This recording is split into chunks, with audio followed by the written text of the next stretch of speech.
In the bustling streets of New York, where towering skyscrapers formed a concrete jungle and the noise of fast-paced life echoed everywhere, Emma White was walking toward her favorite coffee shop as part of her morning routine. She carried a heavy bag slung over her shoulder, filled with her laptop, some books, and notes for her graphic design projects. Emma, a 26-year-old free-spirited woman, had deep brown hair and sparkling green eyes that made her stand out in a crowd. She was a master at her craft, but there was an emptiness in her life she couldn't quite pinpoint.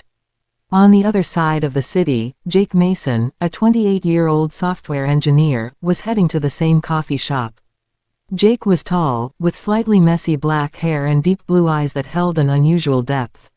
He had recently moved to New York from California, chasing a new job opportunity.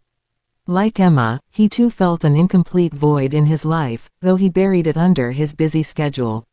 That morning, their lives were about to collide in an unexpected twist. Emma, engrossed in typing something on her phone, stepped into the coffee shop just as Jake, lost in the music blasting through his earpods, was stepping out. They crashed into each other. Emma's bag fell, scattering her belongings across the floor, and Jake's coffee spilled, splashing onto her pristine white coat.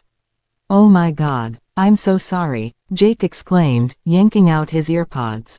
His voice carried a mix of regret and panic. Emma stared at him for a moment, then glanced at the stain on her coat and took a deep breath. "It's fine. Accidents happen," she said with a smile, though a hint of annoyance lingered beneath it. Jake bent down to help her gather her things. As he did, his eyes caught a glimpse of her notes, colorful designs sketched across the pages. "Wow, these are amazing. Are you an artist?" he asked, genuine curiosity in his tone. Emma paused, looked at him, and offered a faint smile.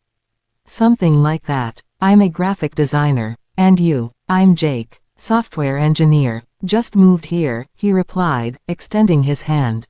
Emma hesitated for a second before shaking it. "Emma," she said simply. In that fleeting moment, something strange passed between them. Their eyes locked, and for a split second, time seemed to freeze. But then Emma pulled her hand back and said, "Well, I should go. I'm late for a meeting." "Wait," Jake called out. "Let me get your coat cleaned." "It's my fault." Emma considered it for a moment before replying, "Okay, but not now. Maybe later." She handed him her business card and hurried off. Jake looked at the card. It read, Emma White, graphic designer, with her number below. A small smile crept onto his face. He had no idea that this brief encounter would change his life forever. Over the next few days, Jake couldn't get Emma out of his mind. Her smile, her voice, and that odd moment when their eyes met haunted him. Finally, he mustered the courage and texted her, "Hi, this is Jake. Wanted to talk about your coat. Can we meet?" Emma, who was working on a project in her studio at the time, saw the message and paused. She remembered Jake's voice, and a strange flutter stirred in her chest. She replied, "Sure, why not? Tomorrow at 6 p.m., same coffee shop."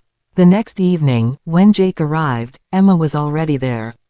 She was wearing the stained coat, perhaps as a playful reminder. Jake grinned and said, "You still haven't gotten it cleaned.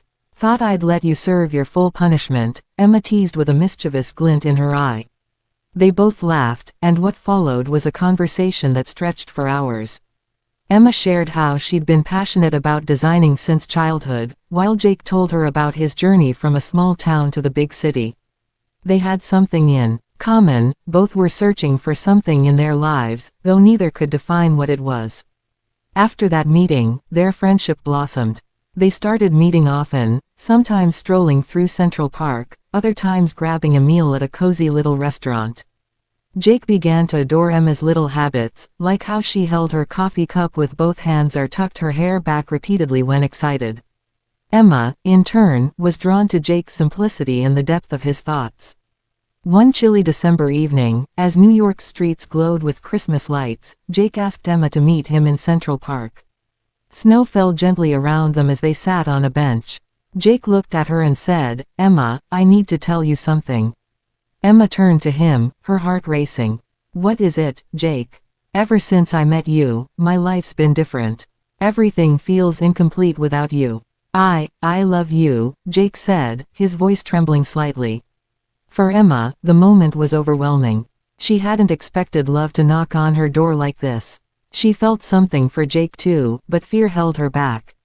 Her past, a broken relationship that had left her scarred and alone, loomed over her. "Jake, I need time," she said, then got up and left. The next few days were tough for both of them. Jake worried he'd rushed things, while Emma wrestled with her heart and mind. But one night, as she sat alone in her studio, she realized she couldn't live without him. She grabbed her phone and called Jake. "Jake, I want to see you. Now," she said, her voice firm. That night, Jake and Emma met again in Central Park. Snow continued to fall, blanketing the world in silence. Emma took Jake's hands and said, "Jake, I love you." "I was scared, but not anymore." Jake pulled her into an embrace, and in that moment, they both felt their emptiness fade away. From then on, their lives took on a new hue. They became each other's strength, helping one another turn their dreams into reality. A few years later, Jake and Emma married. They settled into a small home where Emma ran her studio and Jake worked for his company. Their love grew deeper with each passing day, and they often returned to that same coffee shop where their story began.